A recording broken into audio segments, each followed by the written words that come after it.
up because you asked with the historical Jesus. The origin of the Christ is, number one, you have a soul, and your soul is inside of your body. And for all intents and purposes, it is asleep.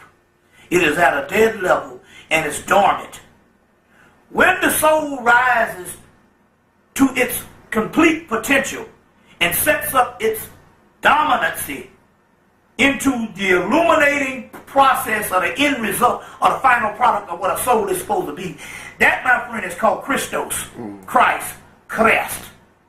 So we're talking about an attainment coming from the alchemical process, and alchemy is the study of the soul, melanin, the particles of the universe, and all of this thing, and the process of something fermenting or transforming into something of another level. And they have taken that and made it into a historical person. And so you are taking an attainment or a process in which the soul does.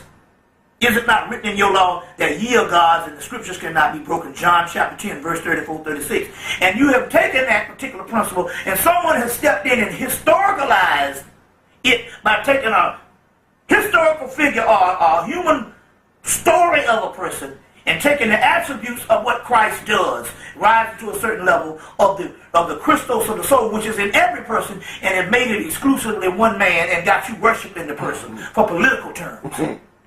So no, there is no historical one. There is even the argument of black people now that in the Afrocentric community is trying to paint a historical black Christ. Yeah. Even that is wrong. Right. Because when you follow this person as a person, you omit the process, which is both in both male and female, and one of also the problems with is a part of that particular rising of that energy is an ultimate feminine energy. So when we're talking about something that is beyond the physical aspect and all, you see what I'm saying? You do it a disservice to try to put it into a historical, not only a male, but a historical person when the process is talking about the alchemical process of what your soul is going to take regardless.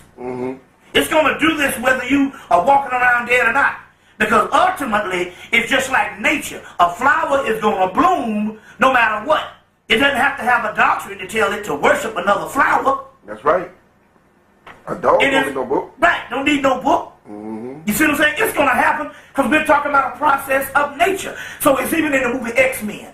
At the beginning of there's a mutation that happens, and these people become super beings, but the process might take thousands of years. But ultimately, there's a graduation point for every human on the planet. And so we have now had someone slip in and give you this false doctrine, and you're worshiping this particular person. And in so many words, you're keeping dormant the true potential of your own soul. Die for knowledge.